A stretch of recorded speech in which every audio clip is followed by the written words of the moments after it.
Good afternoon, Steelers Nation. Today's video going to be a very early look at the 2025 NFL Draft. If you're new to this channel and don't know, this entire scouting process is something I've been obsessed with for quite a while, man. I'm a huge NFL Draft fanatic. I love going through these classes one by one. I've got a very special guest with me today, Mr. James Foster from the 33rd team. How we doing, buddy? Doing great, man. Excited to talk draft with you.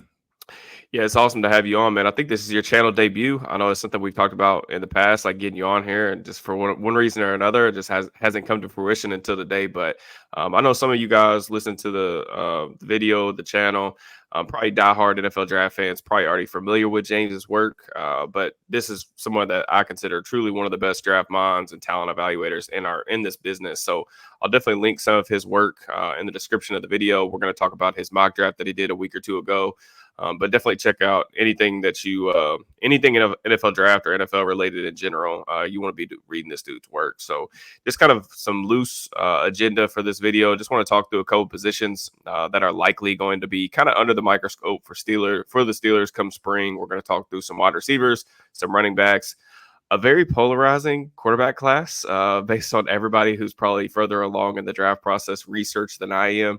And then if we have time, we're going to try to talk through some defensive line prospects. Those are kind of the heavy positions that I think are already the quote unquote potential needs for the Steelers as we get to that process. So just before we get started, please make sure you like, subscribe to the channel, hit the bell. Let me know what you all thought of the video.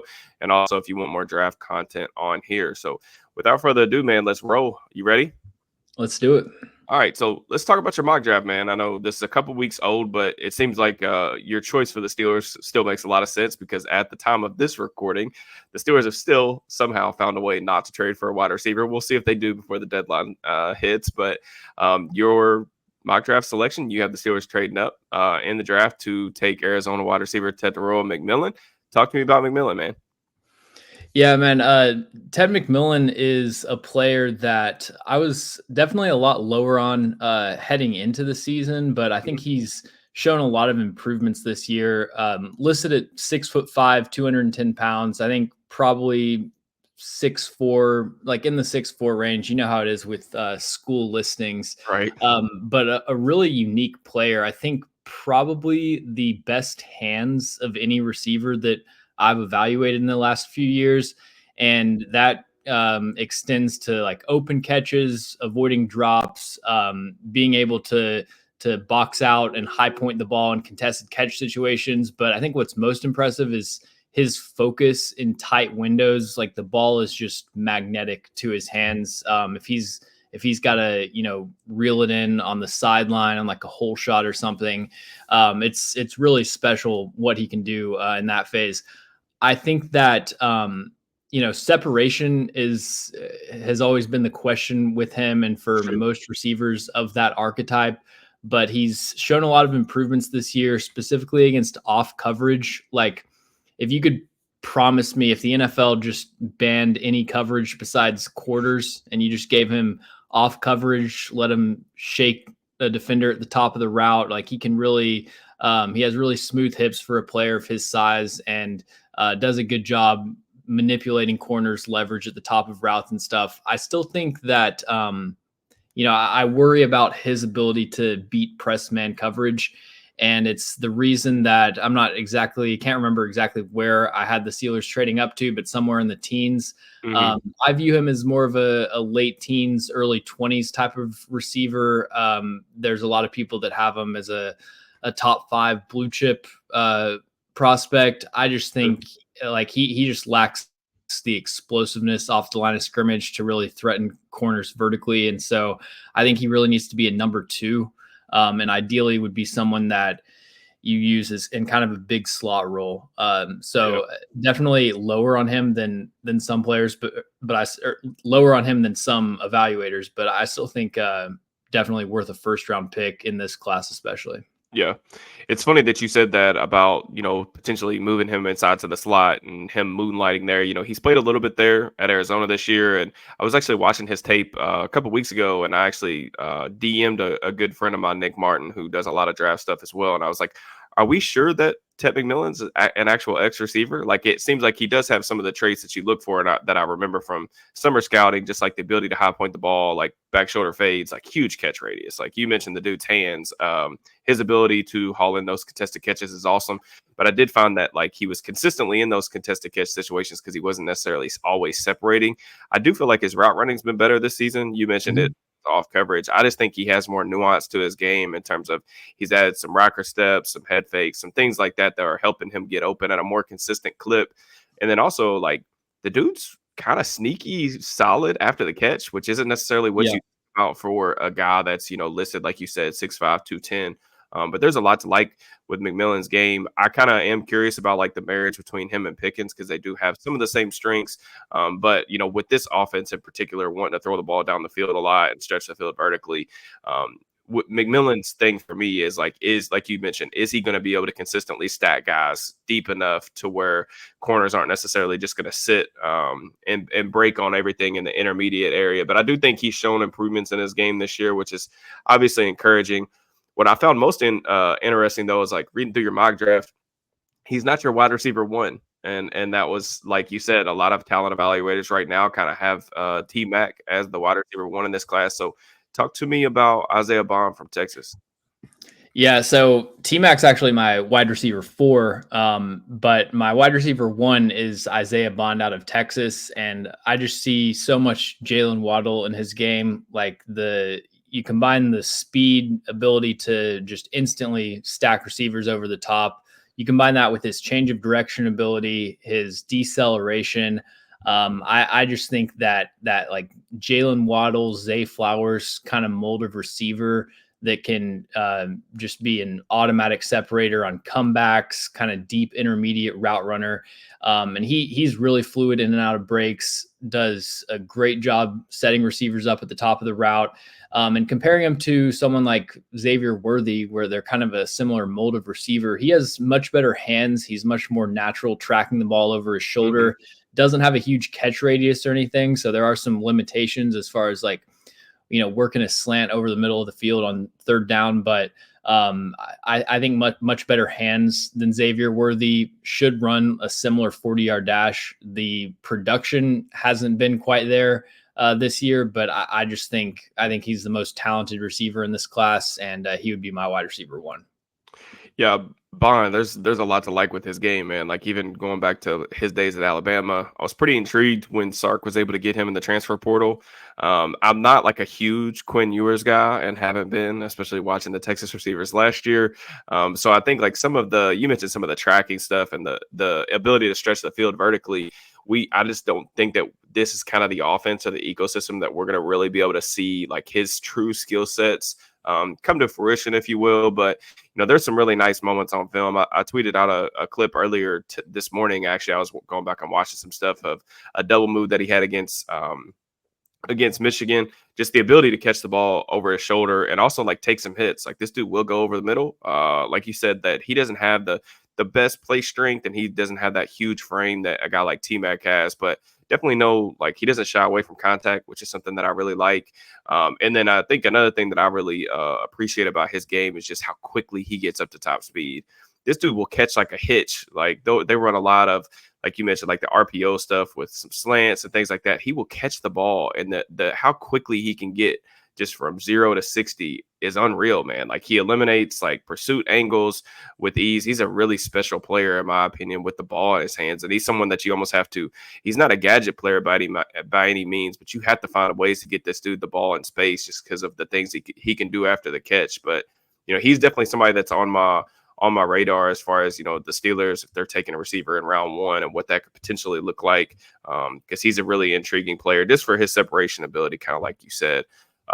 Also, like I just want to like open this up just as a general discussion. This receiver class, we got really spoiled, in my opinion, by last year's class. Marvin Harrison Jr., Malik Neighbors, Rome Odunze, all guys that were top 10 prospects for me. I'm sure they probably were for you if I had to guess as well. But like if you had to pick a favorite receiver, it doesn't necessarily have to be the best one, but like who's one of your favorites in this class that you'd like to highlight? Yeah, so there's two that I'll mention. I think that I have a similar top four as most people. It would be Isaiah Mhm, Bond, Luther Burden, Tet McMillan, and Emeka Ibuka. My next two receivers are Jaden Higgins out of Iowa State and Jalen Royals out of Utah State. Higgins is, just under 6'4", verified 33.5-inch arms.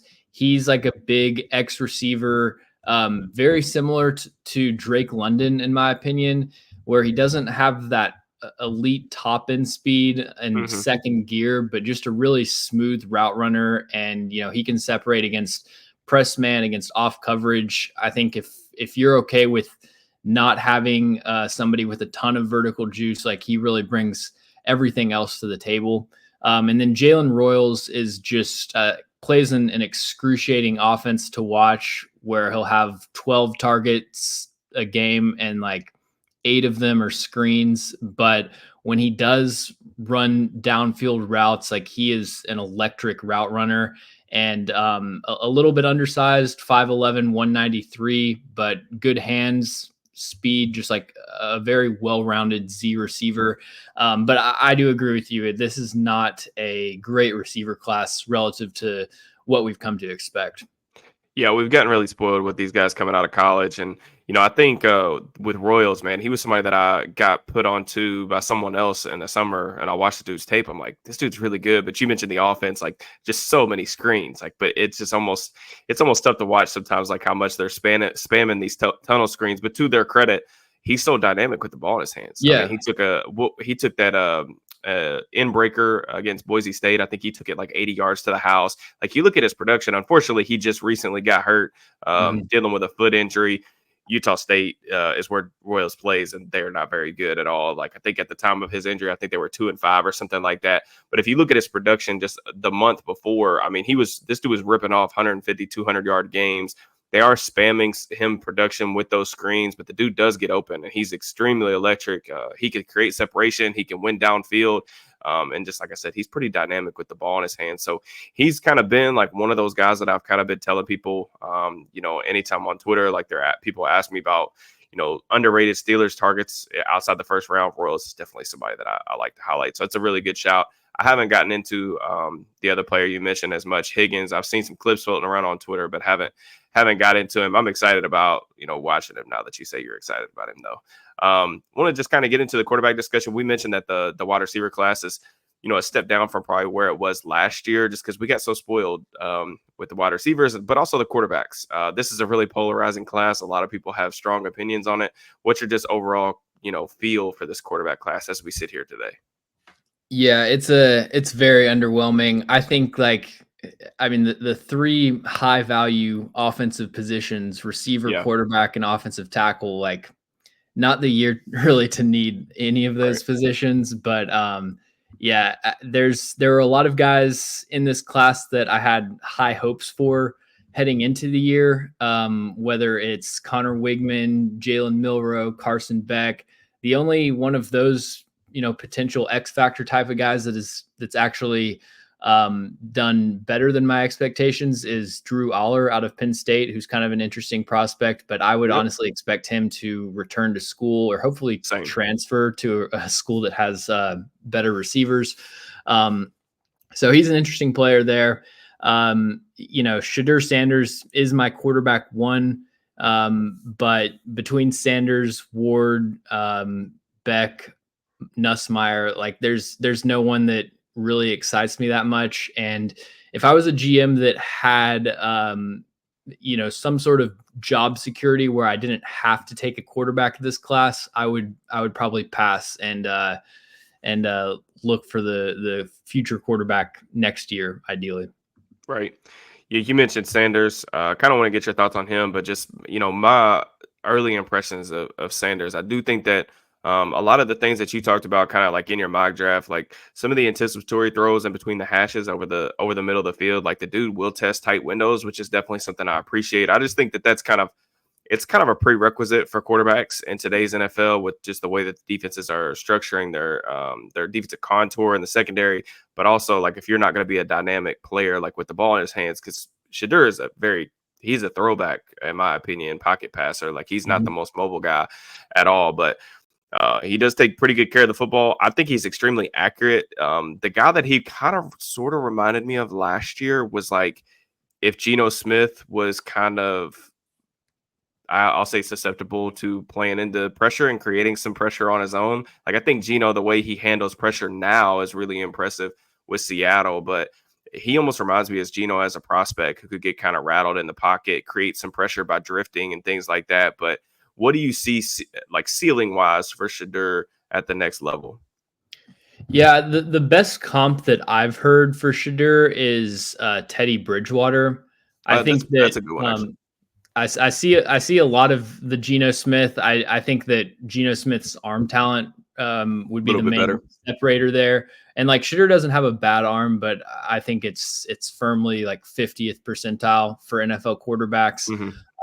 You mentioned the biggest thing with Sanders and the reason that he is my quarterback one, and it's his ability to throw with anticipation into zone coverage windows, specifically over the middle of the field. He has, close to surgical accuracy. Like he sailed that one throw against Kansas State for an interception, and like that's the one missed throw that, I mean, I'm sure he's missed other throws, but like that's the one from this season that really pops into my mind. He's very accurate at all levels of the field, but especially over the middle.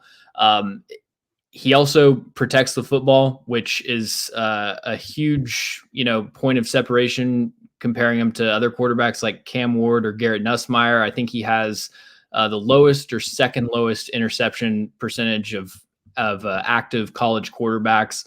Um, my biggest thing with Shadur Sanders is that he has really just terrible pocket navigation.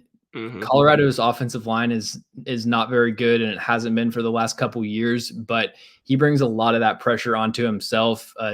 Awful habit of breaking out the back door of the pocket, and it's funny. There's quarterbacks like Bryce Young, for example, who have that kind of play extension play style, and they transition from the SEC to the NFL, and we see like, oh, it wasn't able to translate against better competition. With Shadur Sanders, it doesn't even work against Big 12 or Pac 12 Sure. Yeah. competition last year. Like BYU edge rushers are able to hawk him down. So it's, he's not a good athlete, and he has the play style, like he plays like he is a good athlete, and so that combination I think really concerns me. Um, you mentioned him being a throwback pocket passer. Like he's a pure pocket passer to me, and his worst tape is when he tries not to be. So if he can just really like centralize his mind on working from the pocket, taking good smart angles out of the pocket when he does need to escape, I think that there is some upside for him to be a starter, but not a great arm, so I don't really see a ton of upside as far as like a top 10 type of quarterback. Sure. Yeah, I mean, like just leaning into like some of the things he does well in the pocket for me. And I do think that he's gotten a little bit better about that regard, just like managing Definitely. pressure, not running himself into as many pressures or sacks like he was last year. You mentioned the offensive line of Colorado. It was extremely terrible last year. I do think it's a little bit better this year, which is probably why we're seeing improved, I'll say, habits, but still leaves some stuff to desire just in terms of like I know everybody come draft time is like super worried about like pressure to sack ratio and like how that translates to the NFL. And but speaking of like just like improvement, I want to talk a little bit about Cam Ward. You know, I've done a film room on Ward for my channel like early in the season. Of course, he got off to like just a scorching hot start. I feel like he's still playing at a pretty high level. He's firmly in like the Heisman candidacy right now. What are you seeing from Ward in terms of like are there actual improvements in his game that you're noticing, or is this a matter of like he's playing at a more like a bigger school and getting more like national media attention because of the record and just how well that offense is humming with him under control right now? Yeah, I think the biggest improvement that I've noticed with Cam Ward is last year he would have a lot of games that were very similar to like what we're seeing in a standard game from him this year, but then Sure. he would just have these disaster performances. Like I remember I watched I watched 4 games of him this past summer, and 2 of them were like the 2 worst quarterback performances that I've watched from the entire class, but then the other 2 were 2 of the best. Um, this year, he hasn't had any of those terrible performances, but what has carried over from last year is that even in his good performances, there's a handful of interceptable throws in every game, and some of them are like really inexcusable, throwing across his body, just really bad decisions. So I don't think that the game to game performance is, in my opinion, that different from last year, but Mhm. just eliminating the extreme negatives has been the biggest thing for him. Yeah, I think there's a lot to like with Ward's game, man. Like first and foremost, like just the way that he throws the ball, like the dude can Mhm. really spin it. I mean, the ball has a really high spin rate. He has a super quick release, which is something that I have leaned into maybe liking a little bit more like over the years. I just think it's really helpful when you get to the NFL, and like especially if you're not we talked about Shadur being like an extreme anticipatory thrower. If you're not that already when you're going into the NFL, some of the quick release stuff can help, kind of minimize that if you don't have that already in your bag. But this dude can really drive the football. I think he has like pretty good arm talent. He can throw from different platforms. He can throw from different arm angles.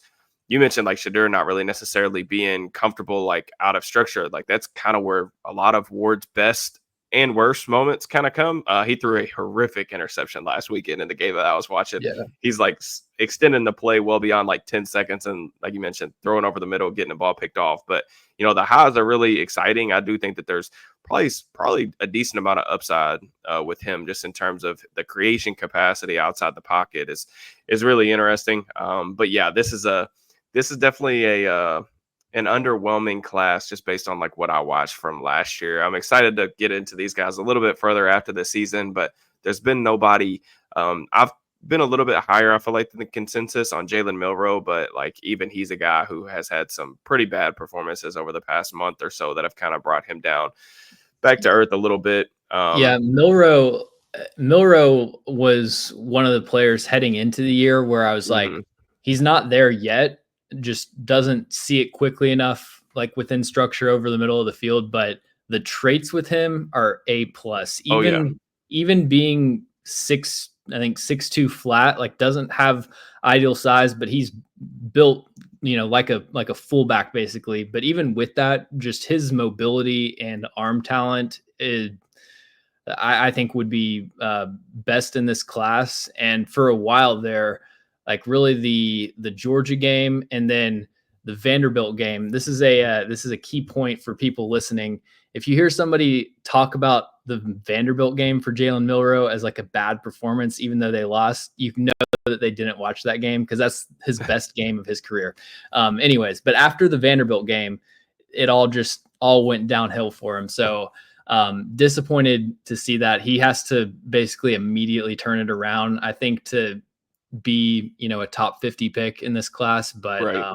yeah, so much upside with him. Yeah, I mean, like he honestly kind of has some very similar, like I kind of comped him a little bit to Justin Fields. Maybe not as much of a prospect, but more of like what we've seen from Justin Fields as an NFL player, which I Mhm. think is a quality starter. But there's definitely some things lacking in his profile right now. But the way that I kind of described it was like if you took Fields' profile and then just took off like 2 attribute points across the board, like he's Yeah. not as big.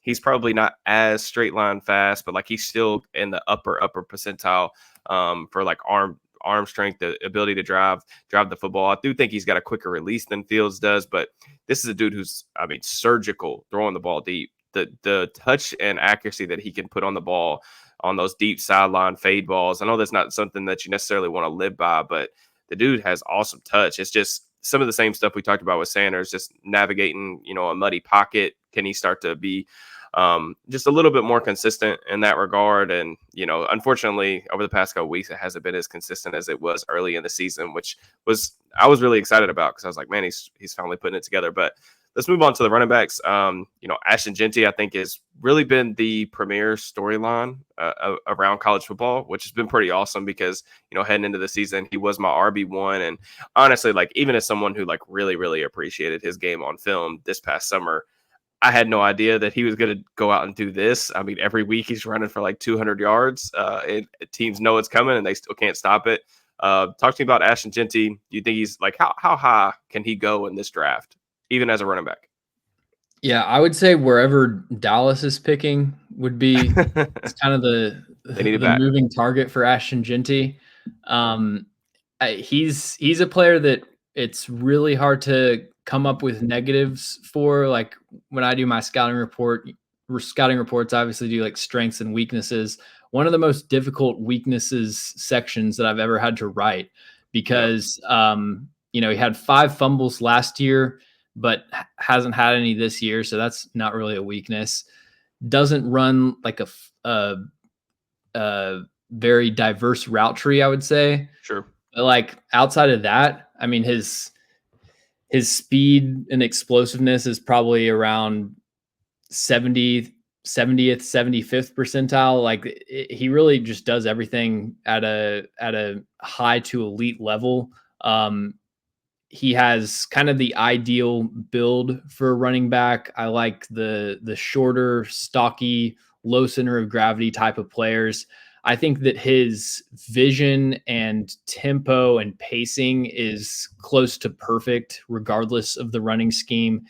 And then his ability to avoid tackles, he just has every tool in his bag, whether it's like he's got a full extension stiff arm, but he does a great job of using his offhand to just kind of discard tacklers. Like it's always striking at angle tackles. He can juke players in the open field. He can hurdle, spin. Like he really has it Full all. bag. And hasn't been used as much as a receiver this year, but he led the FBS in receiving yards last year. Didn't have a single drop. So, and on top of that, I think he's probably the best pass blocker in this class. Him or Nick Singleton, I think that I've watched. So yeah, just really A pluses across the board for Ashton Genty. Yeah, Genty out of the summer, like I was doing a thread and wrote about him for Steelers Now, and like you mentioned, like it's tough to find negatives. Like putting the ball on the turf, that was really the only thing that I could come up with. Like I think the things that usually prevent running backs from getting on the field early is like pass protection, and he's already pretty good there. Like he has pretty good technique. Like he's willing to put his face in the fan, step up in the hole, take on an oncoming linebacker. There's a lot of stuff to like about Genty. I'm very fascinated by where he goes. I think Dallas is a good shout just because like they have no talent right there at that position. But just as the Steelers, kind of obviously a wide zone. Like you're familiar with Arthur Smith from your days as a Titans fan and covering that team. So give me your favorite like outside zone runner in the class that people should be paying attention to. So outside of Ashton Genty, who would be my first choice, I'll go with Sure. Caleb Johnson out of Iowa, who I think I currently have as my RB3, but once I update my rankings, will be my second ranked running back. He would be like the most productive running back in college football by every metric if Ashton Genty didn't exist. And Right. if you ever watched Iowa's offense, they pretty much exclusively run outside zone. So you get a lot of good sample size with him early in the year. So like he's not a very experienced running back. Early in the year, there were examples where he was a little bit bounce happy and wouldn't really see cutback lanes. But as the season has progressed, he's been a lot more conscious, pressing the line, looking for cutback opportunities. And at this point, like I would say he's the perfect plug and play zone runner, has really good size, listed at 6 foot flat, 225, and has everything that you look for in terms of athletic traits. It's kind of difficult with him because he gets great blocking and there are True. a lot of wide open rushing lanes. So I'd kind of like to see him behind a slightly worse offensive line to see how he deals with muddy backfield. But I really like Caleb Johnson, and I think that to me he's clearly the second best running back in this class.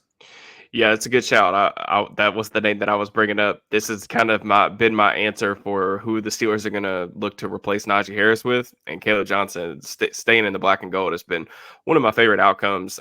Again, shout out to Nick Martin because he was a guy who over the summer he was like, "You need to watch this dude. You need to watch this dude." I didn't watch him until the football season started, and then like you mentioned, there's tons of outside zone reps, so it's nice that you already have like a good sample size of what he would look like in a wide zone, outside zone heavy system.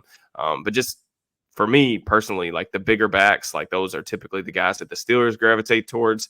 I don't think that he's necessarily an elite straight line explosive athlete that's going to break off a ton of explosive runs at the NFL level. But he does like have the ability to hit some big plays. And I just really like the patience behind the line of scrimmage. You mentioned the vision, just ability to set defenders up in the hole. That one cut running style is definitely something that you kind of want in this system. And, he does a lot of things extremely well. So yeah, Caleb Johnson would be probably my favorite. I do want to hit real quick just on the defensive line stuff before I get you out of here. Michigan has a pair of defensive linemen that are going to be talked about in the first round. The Steelers got some older guys. Cam Hayward, still playing at an incredibly high level, but they're going to be in this kind of market, I would imagine, if they do go on the defensive side of the ball. Michigan's Mason Graham was one of the best players, full stop, that I watched this summer. But Kenneth Grant, also another guy that's generating first round buzz. Where do you stand kind of on those two players? Which of those guys would you take kind of earlier if you were in a position to where you needed a defensive lineman? Yeah, I've got Mason Graham third on my board and Kenneth Grant 16th. So both of them are clear first round picks for me at this point. Mm-hmm. Mason Graham, I think he had the best tape of anybody that I watched this summer. He's just a extremely technically sound defensive lineman, outstanding power, core strength, one of the best stack and shed defensive tackles pound for pound that I've watched in the last few years. And his ability to have a stout anchor against single blocks and then create that upper body torque when it's time to disengage from a block is really special. Just a violent stack and shedder. He has really, I think, improved his overall pass rushing plan this Mm-hmm. year. I felt the same way with Graham and Kenneth Grant last year, where their pass rushing production was kind of just like random explosions of production. It didn't really feel like they were setting things up. This year, Mason Graham has really gotten a lot more automatic with his club arm over, and then using kind of a hesitation bull rush to generate power. So I think that he will definitely end up as a top 5 player on my board. I could see some teams being a little bit turned off by just his size profile because he doesn't have great length, and that could Mm-hmm. kind of limit his pass rushing upside. And he's not like a nose tackle. He'll get kind of pushed around by double teams sometimes. And then Kenneth Grant is definitely the higher upside player. He's 339 pounds, Bruce Feldman's Freaks List member. There's a clip from last year. I actually included it in my mock draft article of him hawking Katron Allen, the Penn State running back, who isn't Mm-hmm. that fast, but still like sprinting 20 yards downfield, catching a running back from behind. At 340. Yeah, he's a freak athlete. Still kind of putting things together from a technical standpoint as far as like footwork against the run and then just overall pass rushing skill set, but he's got an excellent bull rush. There are flashes of him really putting things together as a pass rusher. I don't know that I see him being that much of an impact on third down just because we haven't really seen it at a consistent level in college. Sure. But yeah, in this class especially, I don't see him making it out of the first round. Yeah. You mentioned with Graham, like it's a really simple thing with defensive linemen, but what kind of makes guys stand out, like in terms of the first round territory, is he doesn't stay blocked. Like it sounds really simple, but like you mentioned, the stack and shed ability, man. Like even though he does lack length, I feel like he's always the first one to contact just because of how quickly he gets off the ball. And like that's one of the ways that you can. I remember like talking about having really the same discussion about both Johnny Newton and Byron Young, from that got drafted by the Seahawks. Like those guys were extremely quick off the ball, not the longest defensive lineman, but like when you're able to generate that first contact, it can help you in that regard. And Graham, dude, like the way he kind of just the strength that he has, the way he just ragdolls offensive linemen. Like I think I've seen him do this against really good offensive linemen over the last couple of years, and he's a player that definitely would pound the table for. It sounds like he's probably going to be off the board probably by the time the Steelers are going to be picking, just with how many games they've won thus far. But someone that I'm really excited about. One more player that I want to talk about just before I get you out of here, Walter Nolan, like skyrocketed. I feel like his draft. I don't want to say draft stock because it seemed like people were already putting him in first round mocks just because he is one of those highly touted recruits coming out of high school. It seems like those guys always find their way into mock drafts, even if their tape doesn't necessarily mean that they should be. But it seems like he's really putting it together this year, and he's a guy that I'm pretty excited about. Yeah, he has definitely skyrocketed for me. Like when I'm doing evaluations in the summer, I'm not really doing full evaluations where I'm just going down the list, writing up everyone. I'm more just kind of flipping through a bunch of players to try to find who should be on my radar. And Sure. Walter Nolan was one of those guys that I moved off of pretty quickly, checked out a couple games of him and was just not impressed by his tape. This year, though, he has just taken it to a new level. I think he has probably the most violent hands in this class, just like outrageous strike power. His ability to deconstruct blocks in the run game and as a pass rusher is truly special. Like there's a lot of reps that he wins just with his initial contact and that initial hand pop to just uproot a blocker. But he has actually a lot of finesse and technique to his game, especially as a pass rusher. Like he'll win with a cross chop, swipe moves, can win with a bull rush. He doesn't have the best anchor. He's definitely more of a penetrating three technique than somebody that's just going to hold the point. But I have him as my 11th ranked player. And if he continues what he's done in the first half of the year, he could end up as like a top 7 or 8 type of guy for me. Yeah, you mentioned just like the ability to make plays in the backfield away from his gap. Like those things are just all over his tape this year. The LSU game was one that I was watching live. Haven't necessarily watched the tape on that, but he was standing out in a really big way. I think Arkansas was another game that I saw him shooting to the backfield a bunch. Just his ability to get off the ball. Just and penetrate, like you said, it really stands out on film, and it's nice to see like when guys are highly touted recruits that are getting a lot of draft buzz. Because I was kind of like you when I watched him in the summer. I was like, man, like I see the traits, but it's not nearly consistent enough. Like he was kind of getting blown off the ball in the run game a little bit more than I would have liked for a guy that was being touted as a potential top 20 pick. And I just didn't see the consistency. But this year, like I went back and watched a couple games over the weekend. I was like, yeah, like this dude's actually making plays on a more consistent basis. And it's been nice to see, his development kind of come into play. Like I said, man, I really appreciate you coming on and joining me. Talks the ball. It was a blast. Like I said, you're one of the best in the business. So definitely appreciate everything you do. Tell the people where they can find you. Yeah, on Twitter or X at No Flags Film. And I write for the 33rd team, so you can see all of my articles from there. Appreciate it, man. Yeah. If you're watching the video to the end, we appreciate you guys. Please make sure you go support James's work. As always, on your way out, please make sure that you like, subscribe, turn on notification, hit the bell, drop me a comment. Let me know if there's anybody else you want, my thoughts on. I'll try to go through and read those. If it's someone that I've watched already, I'll kind of give you my early impressions of that player. And then I will be back on Friday. Peace and love.